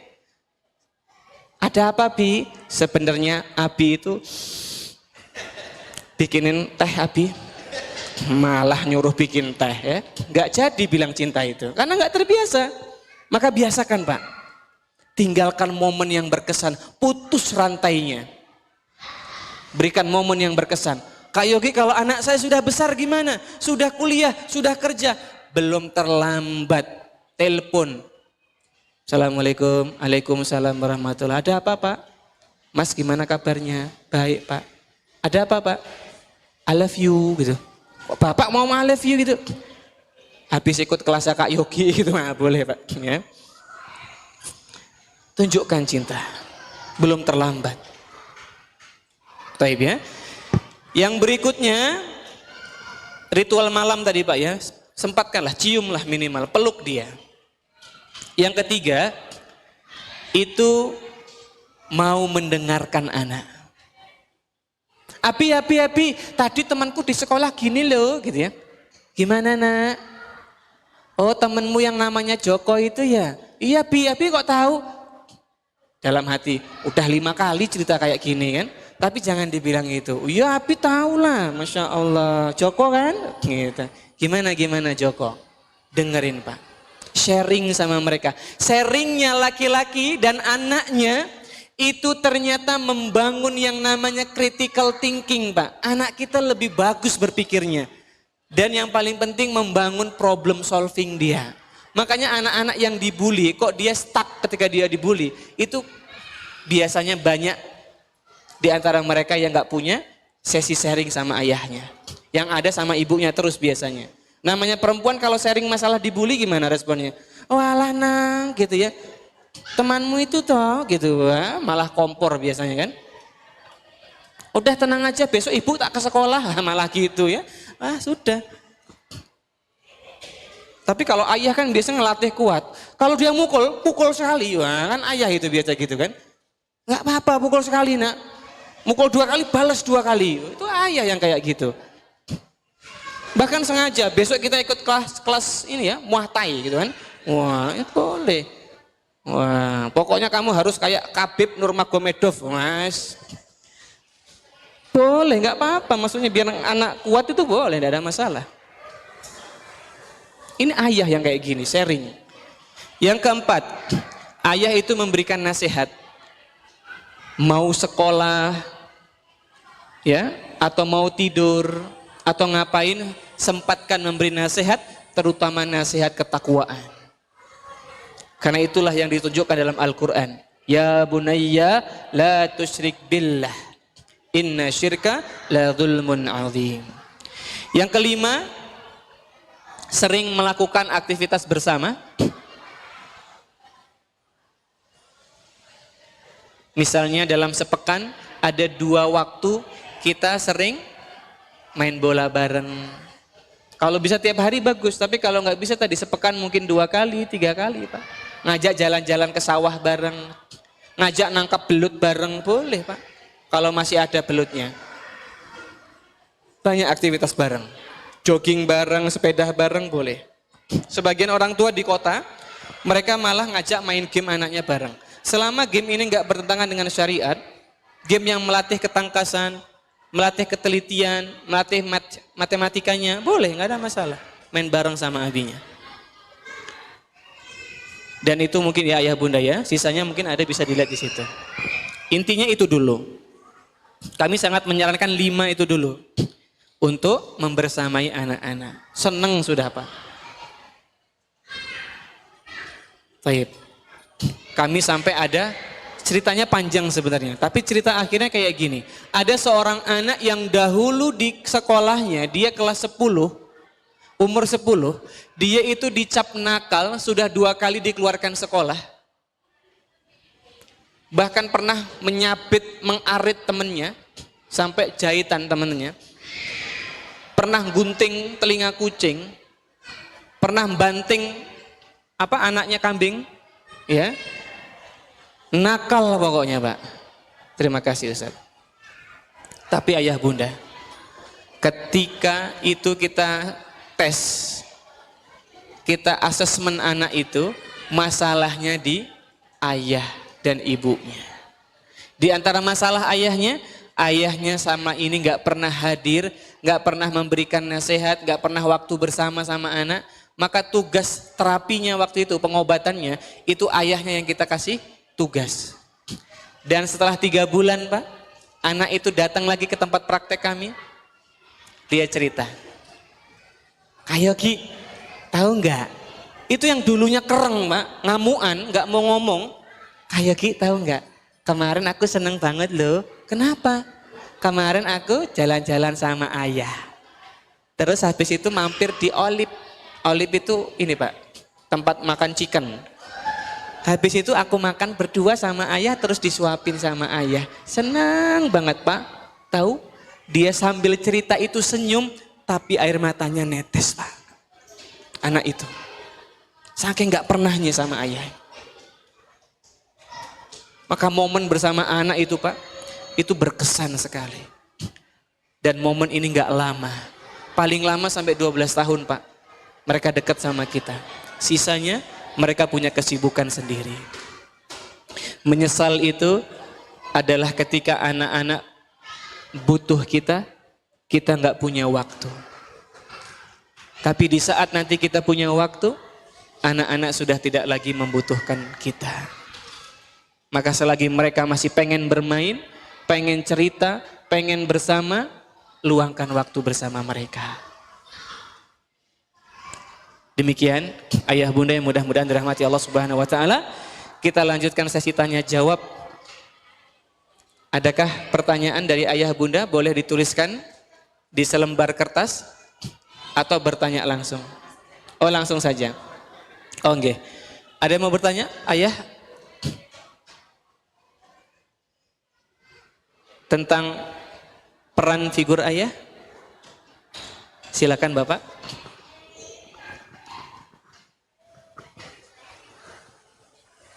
Assalamualaikum warahmatullahi wabarakatuh, Kak. Yang tadi dijelaskan kan kebanyakan antara ayah dan anak laki-laki ya. Kalau misalkan untuk dari ayah ke anak perempuan itu terutama ketika nanti anak perempuan kita sudah beranjak dewasa itu Kak, itu pendidikan atau peran ayah yang paling efektif untuk anak perempuan itu seperti apa Kak? Itu aja sih, terima kasih. Kita langsung jawab nggih. Terima kasih Pak pertanyaannya. Bagus sekali bertanya tentang bagaimana peran ayah kepada anak perempuan. Dalam sebuah studi, yang ini banyak ditulis oleh para penulis ya, dalam buku-buku yang memahami pria dan wanita, salah satunya Sarah dan Barbara Pease. Wanita ketika dia jatuh cinta, dia menyukai laki-laki, maka bagian otaknya yang aktif itu namanya nukleus caudata, Pak. Ini dari risetnya ya. Kita hanya menyambung lidah. Nukleus caudata itu berkaitan dengan nanti beberapa fungsi eksekutif otak kita juga. Di antaranya ada fungsi memori jangka panjang, fungsi logical thinking, Pak, berpikir logis. Maka perempuan itu ketika dia nanti suka dengan lawan jenisnya, itu bagian itu aktif. Sehingga dia menggali memori, ingatan-ingatan di masa lalu, siapa figur maskulin yang dekat dan hangat sama dia. Harusnya itu dia menemukan sosok itu adalah ayahnya. Yang perhatian, yang memenuhi kebutuhan cinta, yang sayang sama dia, yang melatih dia disiplin, yang melatih dia sabar, itu ayahnya. Sehingga dia punya kesan yang baik dengan figur maskulin. Dia punya standar bagaimana seharusnya figur maskulin itu, Pak. Karena ada ingatannya. Ingatan itu nanti akan diolah dengan logical thinkingnya tadi. Sehingga itu akan membuat sebuah keputusan bagi perempuan apakah dia layak suka atau tidak dengan laki-laki yang ada di hadapannya. Makanya Pak, sebenarnya dalam psikologi itu perempuan itu bukan makhluk yang pada umumnya ya, bukan makhluk yang dia itu cinta pada pandangan pertama, enggak. Perempuan itu makhluk yang kalau kata orang Jawa bilang apa? Weting tresno, jalaran soko dibawa ke mono-mono. Ya, soko kulino, Pak. Jadi kadang ketika dia menikah dia mungkin gak suka, tapi seiring berjalannya waktu wanita bisa cinta sama pasangannya. Karena tadi bagian otaknya beda. Laki-laki ketika dia jatuh cinta, dia suka dengan lawan jenisnya, maka bagian otak yang aktif namanya korteks visual, Pak. Sehingga dari sistem indera matanya ini, itu yang nanti mengelola banyak di otaknya. Dan ternyata itu memunculkan juga yang namanya hormon testosteron. Jadi muncul syahwatnya. Makanya laki-laki ketika dia jatuh cinta, yang dia lihat, yang dia nilai pertama adalah penampilannya. Cantik enggak? Bagaimana tubuhnya? Itu laki-laki. Enggak heran kenapa laki-laki disuruh menundukkan pandangan dalam Islam. Karena laki-laki ini makhluknya visual. Korteks visualnya yang aktif tadi kalau dia suka dengan lawan jenis. Maka anak perempuan pendidikannya adalah bagaimana kehadiran ayah itu dalam membuat anak perempuan merasa dicintai. Dekat kalau mau cerita. Dan yang ketiga, ajarin anak perempuan itu sabar, Pak. Ajarin anak perempuan itu realitas kehidupan. Kenapa? Karena ketika nanti dia menikah dengan suaminya, dia mungkin saja tidak akan mendapati suaminya itu seperti sebagaimana ayahnya. Yang perhatian, yang melindungi, yang menjaga dia. Mungkin justru suaminya malah toksik, kasar, kurang perhatian dan sebagainya. Mungkin begitu. Maka ajarkan wanita, anak-anak perempuan kita sabar. Nah, perempuan itu di antara keutamaannya adalah sabar. Akhlak mulia yang harus dibangun adalah sabar. Karena nanti kalau sudah menikah, maka engkau harus menunaikan kewajiban itu kepada suami. Suamimu itu betapa besar, betapa tinggi haknya.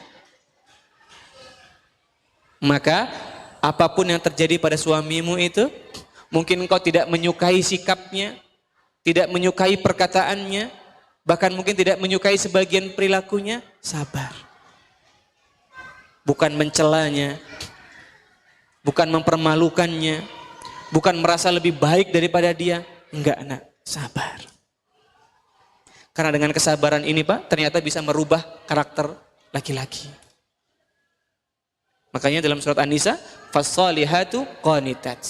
Wanita yang solihah, wanita yang taat kepada Allah, dan juga dimaknai taat kepada suaminya. Itu Pak, untuk pendidikan anak perempuan. Tunjukkan banyak cinta. Demikian, waktunya sudah habis Ustaz.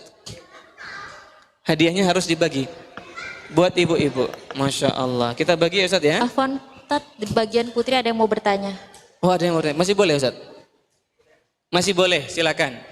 Assalamualaikum warahmatullahi wabarakatuh. Waalaikumsalam. Pertanyaannya singkat saja Ustadz, apabila ayahnya tersebut berjauhan dengan keluarga, Oke.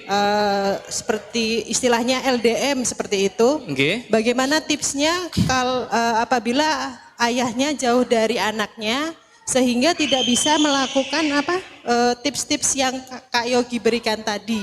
Oke. Apakah ada solusi yang lain untuk permasalahan yang orang ayahnya berjauhan dengan anaknya begitu Oke. saja. Ya. Assalamualaikum warahmatullahi wabarakatuh. Waalaikumsalam warahmatullahi wabarakatuh. Terima kasih Ibu, pertanyaannya bagus sekali. Iya, Umahat. Makasih Ustadz. Jadi bagaimana ketika ayahnya berjauhan masih sama seperti ini Bu, bisa ayah itu menjadi teman cerita dengan media smartphone-nya, teleponnya. Ayah juga biasakan memberikan nasihat dan penguatan pada anaknya. Semangat ya kakak. Kakak hari ini mungkin bagi rapotnya ranking 25. Semangat ya kak ya. Meskipun kakak di sekolah ranking 25, kakak tetap jadi ranking pertama di hati ayah. Nah ini kan menguatkan anak-anak kita. Ayah tetap bangga sama kakak sudah berusaha belajar semester ini. Semangat terus ya kak ya. Jadi kalau anak gagal, namanya anak-anak, kalau gagal tuh bukan dijatuhkan mentalnya, tapi dikuatkan Pak. Terutama dari figur ayah. Penguatan dari ayah itu Pak, dampaknya lebih kuat.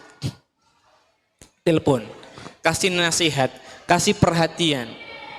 Dan ibu juga bisa menjadikan ayah itu sebagai pintu gerbang. Bunda, boleh nggak beli es krim? Bentar ya nak ya, kita telepon ayah. Nanti sore pas ayah sudah selesai kerjanya, kita telepon. Abi, boleh nggak aku makan es krim? Abinya bilang, boleh nak. Itu Pak. Jadi ayahnya jadi pintu gerbang untuk apa-apa yang diharapkan dan diinginkan anak-anaknya. Jadi yang pertama tetap ya nasihat, sharing, menjadi pintu gerbang tadi mengambil keputusan. Karena pengambilan keputusan itu anak pelajari dari figur laki-laki. Silakan Pak, kasih keputusan. Kemudian yang berikutnya ajari anak untuk mendoakan ayahnya. Mendoakan kebaikan ayahnya. Misalnya habis sholat, yuk kita doakan ayah nak. Biar dia merasa dekat dengan ayahnya. Termasuk nanti hukuman dan sebagainya juga dari ayahnya. Ini kebalik, kadang ayah itu jarang di rumah, jarang aktivitas, akhirnya sikapnya jadi lemah ke anak-anak. Nggak boleh Pak, disiplin, menegakkan hukuman, itu ayah. Jangan kemudian gara-gara kita jarang sama anak, terus kita bermudah-mudahan. Ini yang jadi masalah, kalau ayah bermudah-mudahan, ibu jadi korban Pak, mesti itu. Bunda boleh nggak main gadget? Nggak boleh nak, main gadgetnya Sabtu Ahad saja. Ayahnya pulang hari Jumat. Abi boleh nggak main gadget? Ya boleh. Oh nggak boleh, main aja. Lah gimana kayak gini? Ibunya dipandang sebagai figur yang nggak konsisten dan jadi figur yang negatif di hadapan anak. Konsisten, disiplin. Jangan takut Pak, karena kita jauh kemudian kita jadi nggak tega menghukum mereka. Jangan. Dulu ada seorang orang yang soleh. Ini dari kalangan tabi'in atau sahabat ya, anak ragu-ragu ini. Beliau namanya adalah Abdul Aziz bin Marwan. Saat itu beliau harus menjabat gubernur di Mesir. Sementara anaknya, keluarganya di Madinah. Akhirnya apa? Dia mengutus seorang guru untuk mendidik anaknya. Dan guru itulah yang setiap saat melaporkan perkembangan anaknya melalui surat. Ada keputusan apapun, ayahnya tetap yang memutuskan. Hingga anak itu beranjak remaja, dia itu semakin telat untuk menghadiri sholat jemaah.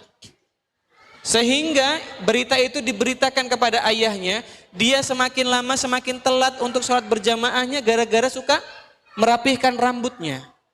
Maka ayahnya langsung menulis surat kepada guru tersebut, cukur gundul rambutnya. Tegas.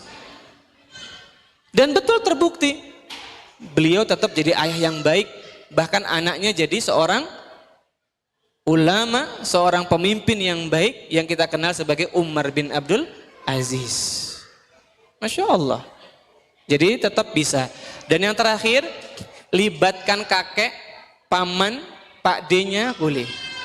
Jadi sering-sering ketemu kakeknya atau pamannya, pak D-nya ya, biar dia banyak interaksi dengan figur maskulin yang dewasa. Wallahu ta'ala a'lam. Demikian mungkin sesi pertanyaan kita karena terbatasnya waktu yang kita miliki, ayah dan bunda. Dan mungkin sekarang untuk hadiah bisa kita bagi-bagi ya Ustaz ya. Taib. Untuk ibu-ibu. Soal yang pertama. Siapa yang rumahnya paling jauh dari sini Bu? Angkat tangan Bu. Yang paling jauh dapat hadiah. Hah? Iya, jaraknya. Mana Bu? Itu tahu insya Allah. Ada yang lebih jauh dari teras? Klaten. Klaten. Ada yang dari Klaten? Masya Allah. Klaten Pak. G, boleh dapat hadiah Ustazah. Pertanyaan nomor 2. Apa faktor terbesar wanita mengalami stres? Monggo Bu, ada yang mau jawab? Siapa yang mau jawab? Silakan Ustazah. Faktor terbesar wanita mengalami stres dalam rumah tangga. Faktor terbesar wanita mengalami stres dalam rumah tangga yaitu perlakuan suaminya atau pasangannya, Pak. Tayyib, ahsanti ya, benar. Berikutnya, apa manfaat ibu ketika emosinya stabil bagi anak-anaknya? Ini satu-satu, ada 3 jawabannya, jadi bisa 3 yang jawab. Yang pertama apa? Coba jawab nggih. Istrinya menjadi bahagia, kalau istri bahagia terutama ibu, nanti anak-anak juga bahagia, akhirnya keluarga besarnya juga bahagia. Ini harapan ibu atau apa ini? Harapan ibu ya, semoga Allah mudahkan. Boleh dapat hadiah. Apa Bu? Manfaat ibu itu kalau dia emosinya stabil, betul tadi, itu secara umum disampaikan oleh tadi bunda tadi. Yang 3 ini loh. Yang 3. Apa yang pertama? Ada judgement tadi. Penilaian. Manfaat ibu yang stabil kondisinya yaitu kemampuan anak menyelesaikan masalah menjadi baik dan anak menunjukkan inisiatif yang baik untuk memecahkan masalah. Masya Allah, ahsanti, benar ya. Barakallahu fiik. Masih ada hadiahnya, masih ada? Masih banyak. Iya, kayaknya sudah mau azan ya Ustaz ya? Sudah ya? Silakan nanti ijtihad para ustadzah. Ya, bisa dikasih kuis ke para bunda yang hadiahnya masih ada. Oh, buat para ayah, kita kasih pertanyaan aja, Ustaz. Iya, buat dapat hadiah ini. Baik bagi para ayah. Sebutkan, ini cepat-cepatan ini Pak. Apa dampak anak-anak kehilangan figur ayah? Silakan para ayah. Oh, Bapak yang belakang. Apa Pak? Emosi anaknya bermasalah Pak. Ahsanta. Terima kasih Pak. Barakallahu fiik. Tadinya Kak Yogi, ini masih ada hadiah lagi Ustaz. Kayaknya nggak usah ya, nggak usah dikasih pertanyaan biar Kak Yogi bawa pulang Ustaz ya. Terima kasih para ayah sekalian, para bunda sekalian yang sudah hadir. Ini untuk yang kopelan. Gimana? Loh banyak nanti Ustaz. Siapa yang hadir ke sini kopelan berdua? Oh banyak Ustaz. Iya, Masya Allah ya. Bebas saja ya. Baik buat ayah dan bunda. Pertanyaannya mudah saja Pak. Bagi para ayah dan bunda, sebenarnya kayak gini pengen nanya yang lucu ya, tapi Bagaimana cara meningkatkan kedekatan kita sama anak-anak, Pak? Silakan, Pak. Yang belakang, maaf.